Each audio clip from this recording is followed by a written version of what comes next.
금동현 경제 전문 기자의 경제 브리핑. 금동현 경제 전문 기자의 경제 브리핑 시작하도록 하겠습니다.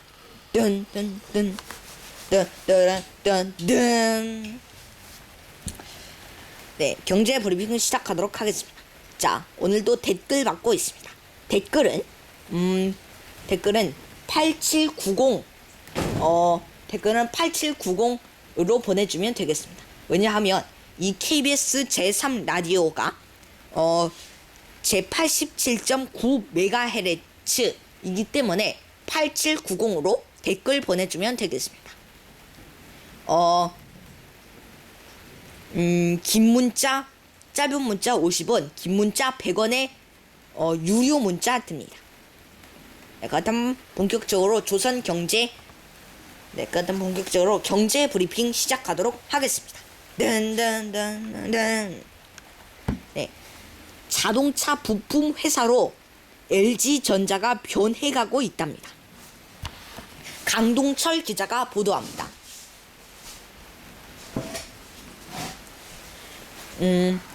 LG전자가 본격적인 자동차 부품 업체로 변화하고 있습니다.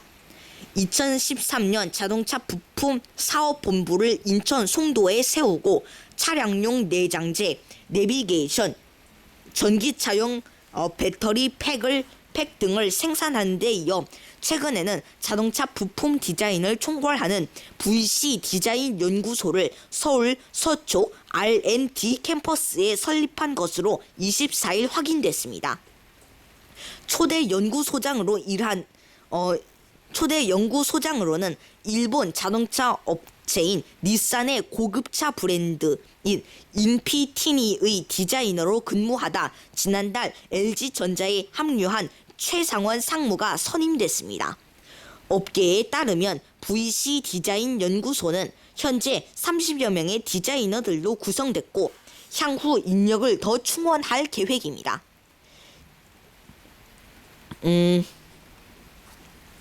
이곳에서는 자동차 램프, 내장재 등 부품 디자인과 내비게이션, 음향기기 등 차량용 인포테인먼트 부품의 이용 편의성을 강화하는 UX 개발 등에 주력합니다. VC 디자인 연구소 설립은 LG전자가 자동차 부품 사업을 주력으로 키우기 위한 신호탄으로 분석됩니다. VC 사업본부는 올 2분기에 매출 4,508억 원, 3분기에는 4,786억 원을 기록하는 등 예상보다 빠른 성장세를 보이고 있습니다. 대형 계약도 연이어 수주했습니다.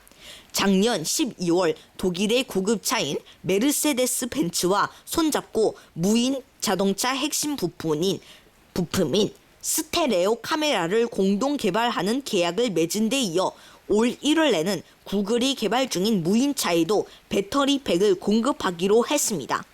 또 지난달에는 미국 자동차 업체인 GM과 손을 잡고 전기차인 쉐보레 볼트 EC의 핵심 부품 11종을 납품하기로 했습니다.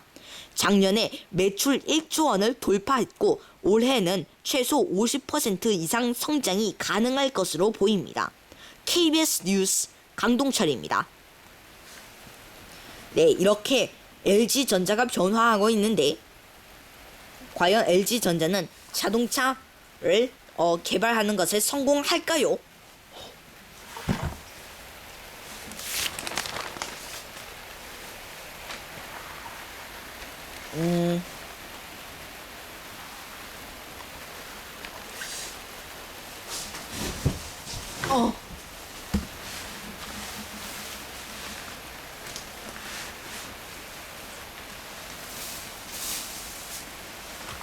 조난당한 등산객 위에 드론 기지국이 떴다고 합니다. 이제 드론을 이런 사업 투자자들이 하고 있는데 평창 최민기 기자가 보도합니다. 24일 강원 평창군 알펜시아 스키 점프센터. 휴대전화가 터지지 않는 산속에서 조난자가 발생한 상황을 가정한 긴급 구조 장면이 시연됐습니다. 드론 기지국한테 이륙하라는 신호와 함께 잔디밭에 있던 세 대의 드론이 하늘로 사뿐히 날아올랐습니다. 그중 한 대가 카메라로 사방을 비추자 스키 점프대 옆 비탈에 누워있는 조난자의 모습이 관중석에 설치된 대형 모니터에 나타났습니다. 이어 다른 드론 2대가 탑재한 초소형 이동통신 기지국을 가동했습니다. 기지국은 통신 신호를 전달하는 데 필수적인 중계 장치입니다. 그러자 조난자의 스마트폰에는 통화 가능 상태를 알리는 안테나 신호가 떴습니다. 조난자는 다리를 다쳤으니 구하러 와달라고 구조를 요청할 수 있었습니다. 국가 통신망 구축을 위한 첫 시범 사업자로 선정된 KT가 이날 평창에서 기술 시연회를 가졌습니다. 재난망이란 대규모 재난이 발생했을 때 지방자치단체, 군, 경찰, 소방당국 등이 공동통신망을 사용하면서 재난수습에 나설 수 있게 지원하는 시스템입니다. KT는 지난 20일부터 약 7개월간 시범지역인 평창에 재난망 시스템을 구축하고 운영하는 작업에 들어갔습니다. 스마트폰과 비슷한 전용 단말기인 2,500대도 도입해 성능을 테스트합니다. 24일 기술시연에서는 세계 최초의 비행기지국과 더불어 배낭형 기지국 등 위급 상황에 쓸 수 있는 신기술을 선보였습니다. 배낭형 기지국은 험한 산악 지역에 산사태가 나서 통신이 두절된 상황에서 유용하게 쓸 수 있습니다. 이날 시연에서는 도로가 끊겨 차량, 장비가 접근하기 어려운 상황에서 9kg짜리 배낭형 기지국 설비를 맨 통신사 직원이 현장에 진입하는 모습을 보여줬습니다. 전기도 안 들어왔지만 배낭형 기지국에 내장된 배터리로 전원을 켜자 임시 이동통신망이 만들어졌습니다. 현장에 같이 간 구조 요원은 휴대전화로 본부 상황실에 연락해 구조 헬기를 불러달라고 요청할 수 있었습니다. KT는 재난망에 드론, 배낭형 기지국과 같은 신기술 37개를 추가할 예정입니다. 예컨대 재난망 전용 단말기에는 상황실에서 현장 구조 요원들의 통화를 원격으로 차단하고 본부에 긴급 지시를 우선적으로 보낼 수 있는 기능을 넣습니다. KT 네트워크 부문장인 오성목 부사장은 구조 요원은 물론 조난자도 언제든 통신 서비스를 이용할 수 있도록 해서 더 안전한 대한민국을 만드는 데 기여하겠다고 말했습니다. 재난망 구축 논의가 시작된 것은 2003년 대구 지하철 화재 사고 이후부터입니다. 대형 사고 때 기관마다 통신 방식이 달라서 서로 교신하는 데 어려움을 겪었기 때문입니다. 하지만 기술 방식 등을 둘러싸고 의견이 많아서 진척을 보지 못하다가 지난해 세월호 참사를 계기로 재난망 사업이 다시 속도를 내고 있습니다. 정부는 전국 규모의 재난망을 구축하기에 앞서 강원도 2개 지역에서 시범 사업을 진행합니다. KT가 사업비 270억 원의 평창 지역 시범 사업을 따냈고 SK텔레콤이 64억 원 규모의 강원 정선, 강릉 지역 시범 사업을 확보했습니다.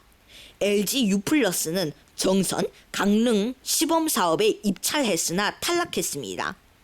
내년에 사업자가 결정되는 전국 재난망 구축은 총 사업비가 1조 7천억에서 2조 원에 이를 것으로 전망되는 대규모 사업입니다. 이동통신 3사는 국내외 통신장비 업체들과 컨소시엄을 결성해 사업권에 도전하고 있습니다. KT와 SK텔레콤은 시범 사업을 통해 기술력을 입증하고 이를 바탕으로 본 사업도 따낸다는 계획입니다. 시범 사업을 놓친 LG U+ 관계자는 기술 방식이나 장비 발주 등이 시범 사업을 거치며 어떻게 달라질지 지켜봐서 전국 재난망 사업에 재도전할 것이라고 말했습니다. KBS 뉴스 최민기입니다. 그래가지고 이런 드론 해가지고 등산객은 좀 더 신속히 구조할 수 있을 것 같습니다.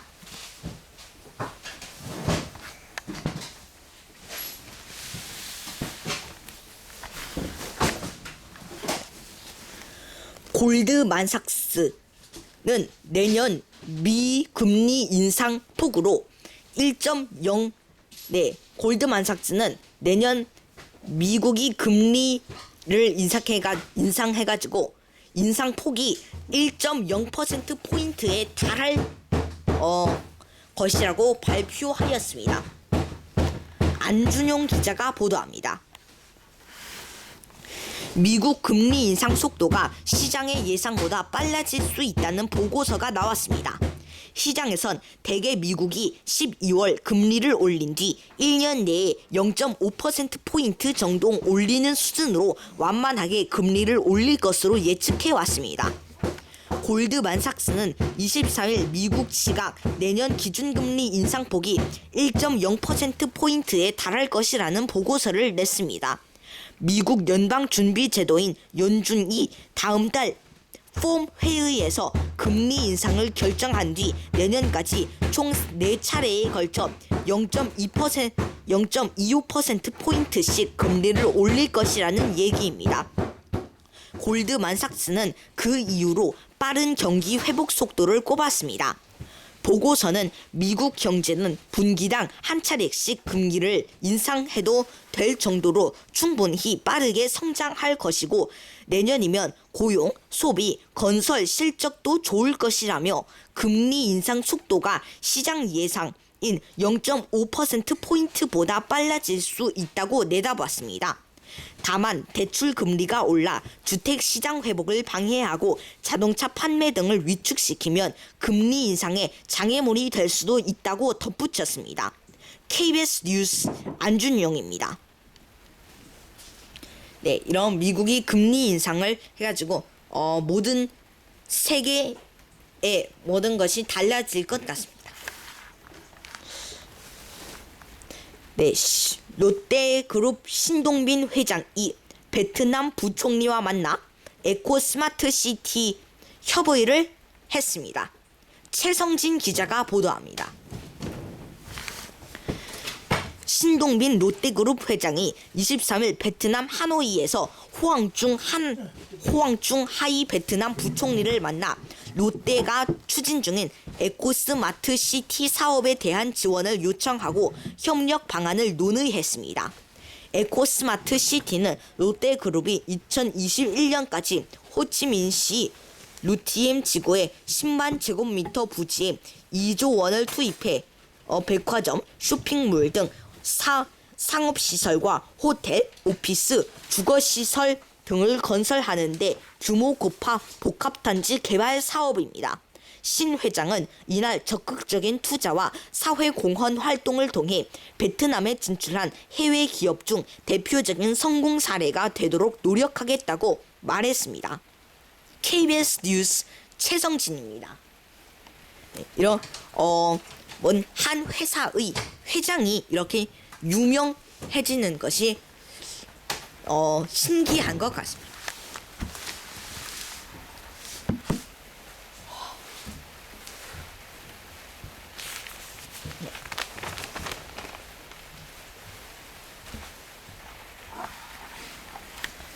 네, 꼴찌의 반란이 지금 현재 일어나고 있는데 1위 업체를 위협하는 PB상품이라는 게 나왔습니다.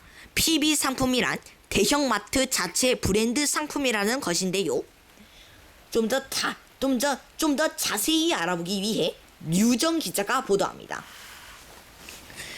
연세 우유는 우유 업계에서 시장 점유율이 4%를 밑돕니다. 하지만 대형 마트에서는 사정이 다릅니다. 홈플러스와 손잡고 만든 좋은 상품 원 A 우유 1리터짜리가 홈플러스 우유 총 매출의 50%를 넘습니다. 대형마트 3사에서 팔리는 서울 우유 1리터짜리보다 많이 팔리며 연간 100억 원의 매출을 올리는 홈플러스의 효자 상품입니다. 물티슈를 만드는 중소기업 한올생약은 깨끗한 나라, 유한킴벌리 등 대형 업체를 제치고 올 7월부터 이마트에서 물티슈 판매 1위입니다. 이마트와 합작한 800원짜리 노 브랜드 물티슈가 하루 평균 16,000개씩 팔리고 있습니다. 전체 물티슈 시장 점유율도 10%에서 15%로 상승해 3위이던 업계 순위가 2위로 올랐습니다. 한종우 한올생약 대표는 지난해 200억 원이던 매출이 올해는 300억 원쯤 될 것이라고 말했습니다. 최근 대형마트가 업계 후발주자들과 제휴해 만든 자체 브랜드, 이른바 PB 상품이 잇따라 성공하고 있습니다. 최근 성공한 PB 상품은 꼭 필요한 기능과 품질만 갖추고 광고, 마케팅, 유통 비용을 절약해 가격을 낮춘 게 특징입니다. 제주 삼다수는 생수 중에서 가격이 비싼 편이지만 물맛을 따지는 소비자들한테 사랑받아 시장 점유율 1위를 유지하고 있습니다. 하지만 삼다수는 홈플러스 매장에서는 2위로 밀렸습니다. 업계 4위인 롯데칠성음료가 만든 홈플러스 좋은 상품 생물 2리터가 삼다수를 밀어낸 것. 실제 이 생수의 판매 가격은 360원으로 삼다수의 절반도 안 됩니다. 롯데칠성 관계자는 수원지가 전북 순창으로 품질에서 다른 생수에 뒤지지 않는다며 광고 판촉과 재고 관리 비용을 절약해 삼다수의 절반도 안 되는 가격에 팔 수 있다고 말했습니다. 과자도 거품을 뺀 PB 제품들이 돌풍을 일으키고 있습니다. 롯데마트가 롯데제과와 공동으로 만든 통큰 초코파이는 2년 전 출시하자마자 오리온 초코파이 매출을 앞질렀습니다. 33개에 7,200원으로 27개에 8,640원인 오리온보다 개당 가격이 30% 저렴합니다. 이마트가 말레이시아 업체와 만든 노브랜드 감자칩과 롯데마트가 혜태제과와 협업한 통큰 감자칩 역시 가격 대비 많은 양으로 포카칩, 즉 오리온과 포테이토 칩의 농심을 위협하고 있습니다. 노병관 이마트 노 브랜드 팀장은 핵심 기능과 가격을 중시하는 소비자들 사이에서 PB 상품이 호평받고 있다고 말했습니다. PB 제품의 공세가 거세지면서 1위 업체들도 수성에 나서고 있습니다. 파이와 감자칩 시장의 선두인 오리온은 올 8월 포카칩 무게를 10% 늘린 데 이어 지난달엔 초코파이 중량을 11% 정도 늘리면서 가격은 올리지 않았습니다. 오리온 관계자는 착한 포장 프로젝트의 하나로 원가 절감 비용을 소비자한테 돌려주려는 것이라고 말했습니다. 하지만 업계에서는 중량과 가격에 민감한 소비자를 잡기 위한 대책으로 보고 있습니다. 최근 이마트 매장에서 LG 생활건강이나 모나리자에서 만든 2,000원에서 3,000원짜리 물티슈를 1,000원에 파는 특가 행사를 자주 벌이는 것도 비슷한 이유입니다. 이마트가 2013년 종근당과 협업해 만든 이마트 홍삼정 240ml가 같은 용량의 정관장 홍삼정 매출을 앞지르자 인삼공사는 아예 이마트에 240ml 제품 납품을 중단했습니다. 정관장은 19만원대인데 이마트 제품은 99,000원으로 절반에 불과해 가격 경쟁이 무의미하다는 판단에서입니다. 안승호 숭실대 교수 경영학과는 불황이 길어질수록 저가형 PB 상품이 잘 팔릴 것이라며 기존 브랜드들이 마진을 줄이는 식으로 경쟁해 소비자 혜택도 커질 것이라고 말했습니다. KBS 뉴스 류정입니다. 네. 이렇게 대형마트들이 이런 것을 싸게 팔아가지고 그런 것 같습니다.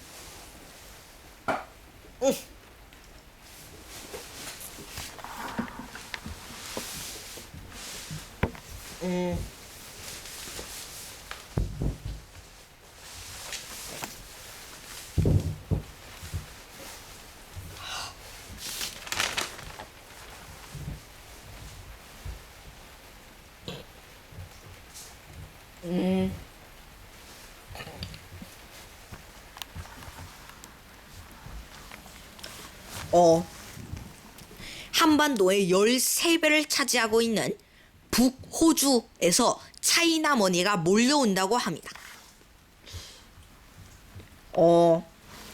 지난 8일 호주 시드니에서 비행기를 4시간 타고 날아간 북쪽 끝 도시 다윈은 작은 시골 읍내를 연상시켰다고 합니다.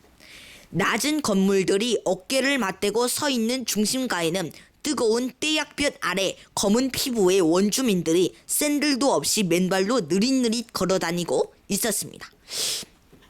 한반도 면적의 7배나 되는 노던 테리토리 주의 주도라고 하기엔 초라한 모습이었다고 하는데, 하지만 요즘 이곳은 변화와 개발의 바람이 불고 있다고 합니다. 원주민 출신의 저명한 학자인 마르시아 랭턴 멜버른대 교수는 이 도시는 2차 대전 때 일본의 폭격과 2차례의 사이클론으로 쑥대밭이 됐지만 그때마다 다시 일어섰다며, 10년 뒤 당신이 이곳에 다시 온다면 이 도시와 북호주는 완전히 다른 모습으로 변해 있을 것이라고 말했다고 합니다. 북호주는 노던 테리토리 주 전체와 퀸즐랜드 및 웨스턴 오스트레일리아 주의 남위 26도 이상 열대 기후 지역을 말한다고 합니다. 면적은 한반도의 13배인 300만 제곱킬로미터이고 호주 본토 면적의 40%가량을 차지할 만큼 광대하다고 합니다.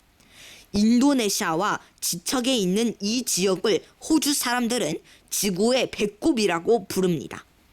아시아 주요 도시와 비행기로 5시간 이내 거리에 있는 지리적인 이점을 강조한 말이라고 하는데, 호주 전체 천연가스 매장량의 90%가 이곳에 묻혀 있을 만큼 지하 자원도 풍부하다고 합니다. 하지만 이 드넓은 땅에 사는 인구는 호주 전체 인구의 5%인 120만 명에 불과하다고 합니다. 경작이 가능하지만 놀고 있는 땅도 남한 면적의 1.7배인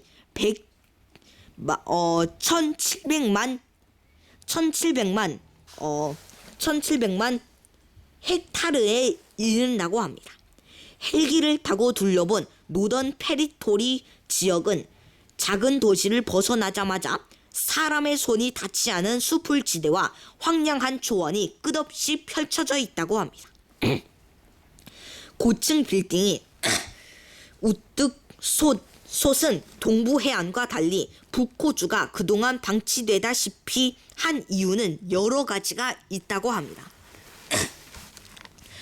여름에 섭씨 40도를 넘나드는 무더운 기후와 열악한 교통과 인프라, 각종 환경 규제, 노동력 부족, 원주민과의 토지 소유권 분쟁 등이 이유입니다. 만성적인 물 부족도 원인이라고 합니다. 피터 스타일스 노던 테리토리 산업장관은 호주 전체 강수량 중 60%가 이 지역에 내리지만 그중 2%만 수자원으로 활용되고 나머지는 땅으로 스며들어 버린다고 말했습니다. 이러니 유로 북호주 개발의 꿈은 호주의 역사만큼이나 오래됐지만 번번이 실패하고 말았다고 합니다. 잠자고 있던 북호주 개발을 위해 호주 정부가 이번에는 본격적으로 팔을 걷어붙이고 나섰다고 합니다. 4년간의 작업 끝에 호주 정부는 최근 이 지역 개발의 청사진을 담은 백서를 발간했다고 합니다. 여기에는 인프라 개발을 지원하기 위해 연방 정부가 50억 달러 이하 호주 달러 규모의 펀드를 조성하고 댐 건설 등 수자원 관리에 2억 달러, 도로 건설에 6억 달러를 투자하는 등의 내용이 담겨 있다고 합니다. 또 그동안 투자에 걸림돌이 됐던 각종 인허가 절차를 원스톱으로 처리하고 복잡하게 얽힌 원주민의 토지 소유권 문제 해결도 지원하기로 했다고 합니다. 이런 소유권 문제 해결을 하는 게 아주 참 어려운 문제인데 과연 어떻게 할지 궁금합니다. 그리고 아울러 고질적인 노동력 부족 문제를 풀기 위해 워킹 홀리데이 비자를 받아 북부 호주에서 일하는 외국인은 12개월까지 체류가 가능하도록 했다고 합니다. 통상 워킹 홀리데이 비자로는 최대 6개월까지만 머물 수 있었습니다. 애덤 자일스 노던 테리토리 수석 장관은 북부 호주는 엄청난 잠재력을 가진 지역이지만 늘상 호주에서 가난한 사촌 취급을 당했다며 이제는 변해야 한다고 합니다. 북부의 시대가 왔다고도 말했습니다.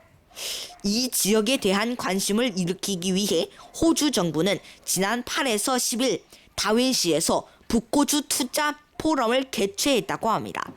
전 세계에서 초청받은 기업인과 정부 관계자 350명이 모여 성황을 이뤘다고 합니다.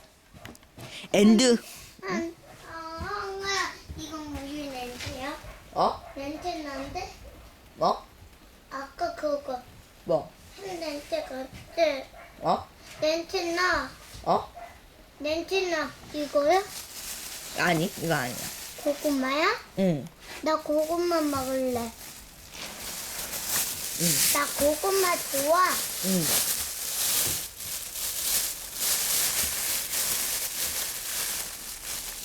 응. 다 먹어야 돼. 알겠어. 껍질까? 알겠어.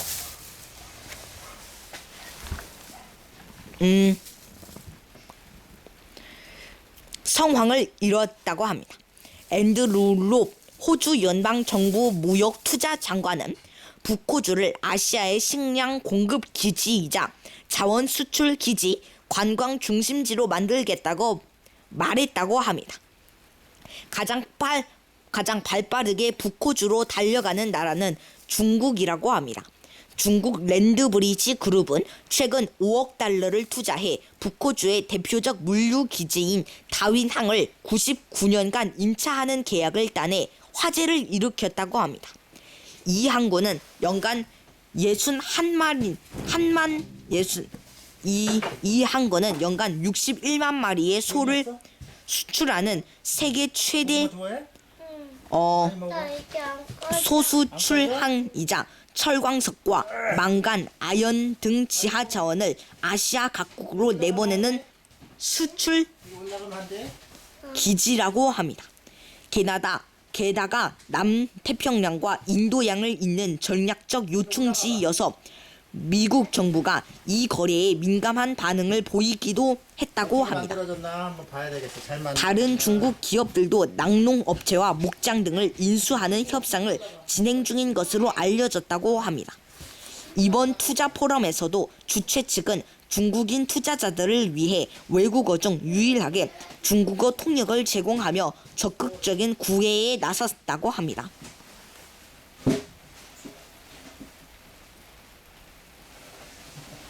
아유, 잘했어. 계단이 좁군. 응? 계단이 작아. 어때, 동현아?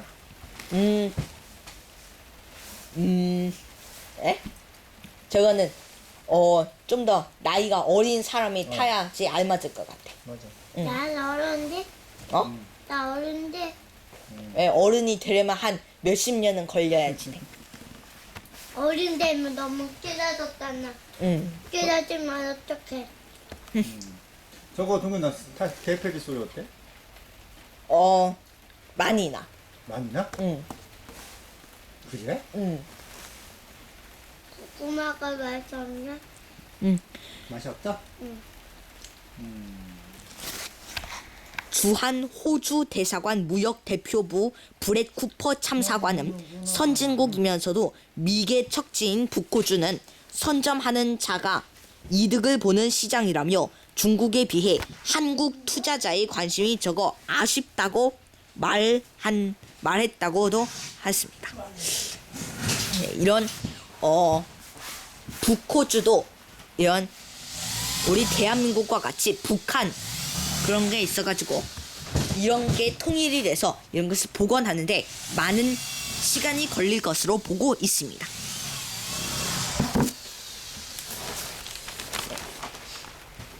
여기하고 틀려? 전에 나무 창고하고?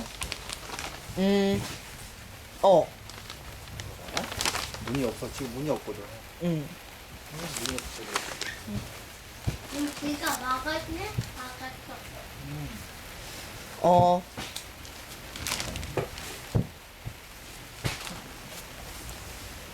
고구마 먹어야 되겠다. 고구마 한 개야.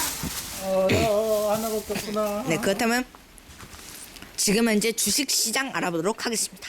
현대증권의 금동현 연구원. 네, 현대증권입니다. 도현이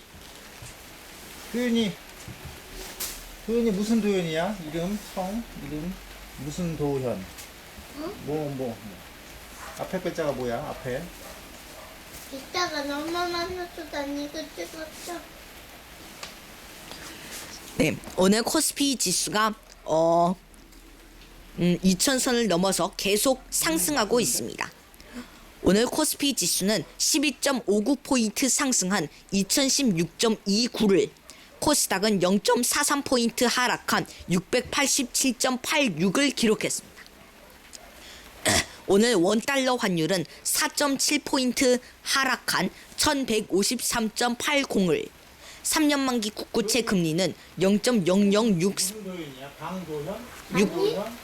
공도역. 어? 공도역. 공? 공도역. 공도영. 0.006포인트 상승한 1.767을 기록했습니다. 지금까지 현대증권이었습니다. 이런 코스피 지수가 드디어 2000선 넘어서 계속 상승하고 있는 것으로 보입니다. 네, 계속 상승을 해야지 좋을 것 같습니다. 네, 오늘 경제투데이, 아니 오늘 경제브리핑, 오늘 금동현 경제전문 기자의 경제브리핑 여기까지 하도록 하겠습니다. 지금까지 진행해 금동현 경제전문 기자였습니다.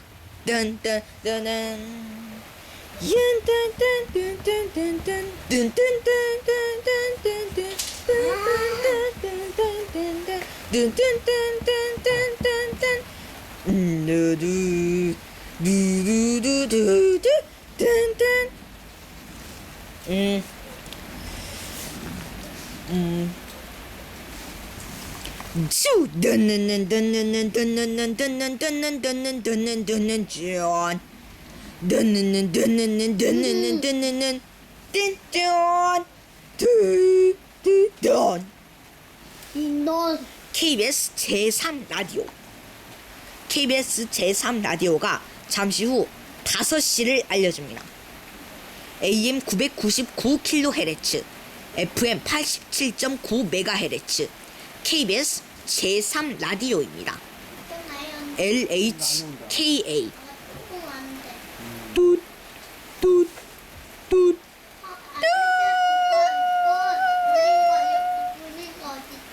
어디 있을 것 같아? 그거 티. 응, 어디 있을 것 같아?